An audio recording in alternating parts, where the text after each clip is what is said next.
공주 공산성에서 발견된 1400년 전 백제인의 생활을 고스란히 담고 있는 대형 목곽구. 이로써 백제 왕궁 트로스의 위상이 한층 더 높아진 공산성. 세계 문화유산으로 손색 없는 백제 역사 유적 발굴 현장을 찾아가 본다.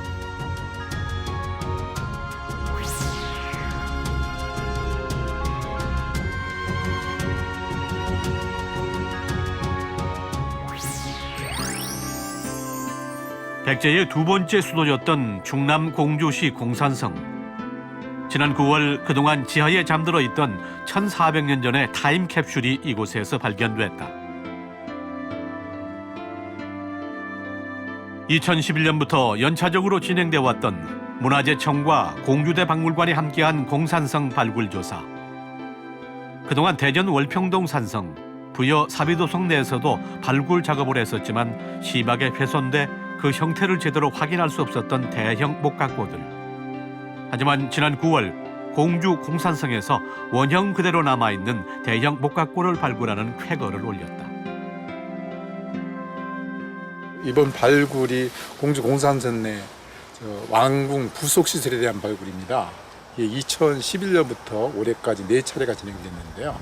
올해 발굴에서는 왕궁 부속 시설에 해당되는 건물지 7동하고 백제 특유의 그 축대 시설, 도로 연못 외에 우리나라는 처음으로 목각고가 완전한 형태로 발견이 되었습니다. 이외에 유물도 상당히 많이 있는데요. 그 중에서도 그동안 잘 보이지 않던 백제 시대의 목재 공구라든가 저울추 혹은 자 같은 도량용기도 있습니다. 그리고 먹거리도 상당히 많이 있는데요.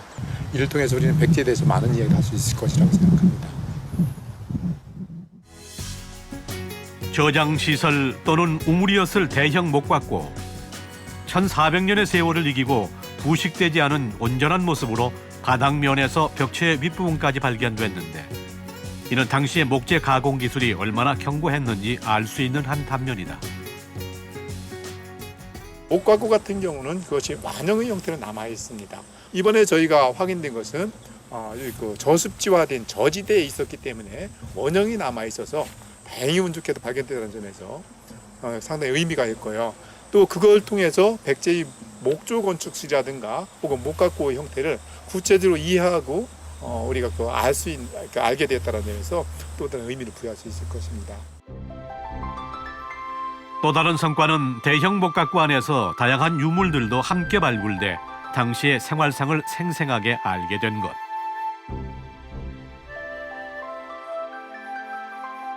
백제 유물 발굴 최초로 당시 군생활도 알 수 있는 마갑에서부터 오칠 갑옷, 철제 갑옷, 깃대꽂이까지 발굴돼 그 의미를 더한다. 내부에서 발견되는 유물, 남겨진 물건 가지고 그 사용실을 좀 더 추정할 수 있는데요. 그 내부에 남겨진 물건을 보면 2개의 층으로 나눠져 있습니다. 아래 것은 백제 것으로 일찍 되어 있고 백제 물건이 있었고요. 그리고 좀 중간층 위 부분에서 통일신라 시대의 물이 일부 있었습니다.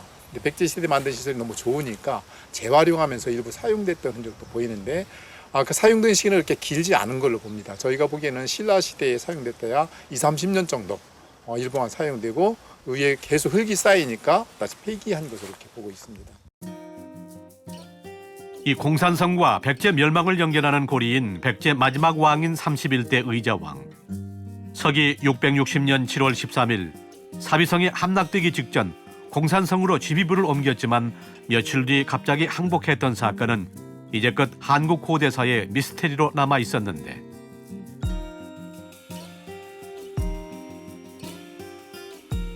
역사 기록에는 없는 공산성 전투의 실제 흔적을 보여주는 무기류, 전쟁에 참여했던 것으로 보여지는 인골 등이 발견돼 백제 최후의 날 비밀도 함께 깨어난 것이다. 중요한 것은 발견된 유물을 통해서 백제의 어떤 물질 문화 수준이 결코 범상하지 않았다는 것을 입증하고요. 나아가서 그걸 토대로 해서 백제 멸망기 때의 역사 정황이 구체적이고 보다 상세하게 설명할 수 있는데, 그건 그동안에 우리가 이해하던 어떤 일반적 인식보다는 좀 더 긍정적이고 백제사를 긍정적이고 개선된 인식 가지고 볼 수 있다는 자료도 확보했다는 점에서 상당히 의미를 부여할 수 있고요. 고대 동아시아의 최대 문화 대국이었던 백제. 그러나 삼국시대 신라 고구려에 비해 많은 것이 밝혀진 바 없었는데 이번 발굴로 백제의 문화가 재조명을 받게 됐다. 과거에 우리 선조들이 이런 적을 해가지고 이렇게 살았었구나 하는 걸 새삼 느끼게 되죠. 고고학과 학생인데 이제 현장 발굴하는 걸 보니까 좀 새롭기도 하고 이제 그때의 시대상 이런 걸 알 수 있어서 좀 신기하기도 하고 좀 흥미가 많이 있다고 생각합니다. 풍성한 백제 문화가 수놓는 공주의 가을. 백제 문화재에서는 발굴 현장을 일반 시민들에게 소개하는 설명회 프로그램도 마련돼 남녀노소 누구나 1400년 전의 백제와 마주할 수 있었다. 문화도 받아들이고 백제를 어떻게 했어?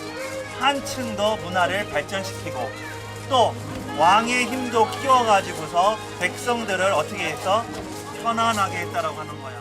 국사 시간에 배웠던 정도로만 알고 있었고 그냥 우리나라의 역사 속에 있던 한 나라라고 생각했는데 뭐 이렇게 문화를 배울 만한 그런 기회는 없었잖아요. 그러니까 이렇게 오니까 더 친근하게 느껴지는 것 같아요, 백제가.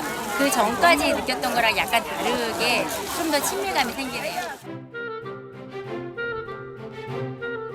백제 멸망기에 나당연합군과의 전쟁 상황에서부터 당시 백제인의 삶이 어땠는지를 알게 한 목각고의 발굴. 공주 공산성이 백제의 왕성이란 확실함을 드러낼 뿐 아니라 더 나아가 유적 발굴은 우리가 우리의 역사와 문화를 한층 더 깊이 알 수 있는 입증 자료를 확보하는 데에 큰 의미가 있다. 최근에 공주의 공산성을 비롯해서 백제 역사 유적 지구에 대한 세계문화유산 문제가 추진되고 있는데요. 이번 발굴이 세계문화유산 등재 노력에 상당히 도움이 될 거라고 생각합니다. 그런데 이번 발굴된 유적은 공산성이 백제 왕성으로서의 어떤 보편적 가치를 드러내야 되는데 이것은 상징적으로 이번 발굴이 그걸 보여준다고 생각합니다. 그런 점에서 아마 앞으로 백제 역사 유적 지구를 세계문화유산에 등재하는데 이번 발굴이 절대적으로 기여하게 됐다는 점에서도 또 다른 의미를 부여할 수 있을 것입니다. 다양한 유물의 발굴로 백제 왕궁지로서의 역사적 진정성을 확인하고 다시 한번 백제 문화의 요충지임을 증명해낸 공산성. 이 발굴을 시작으로 백제의 역사 유적이 세계 문화유산으로 인정받는 그날까지 백제 유적 발굴단의 노력은 계속될 것이다.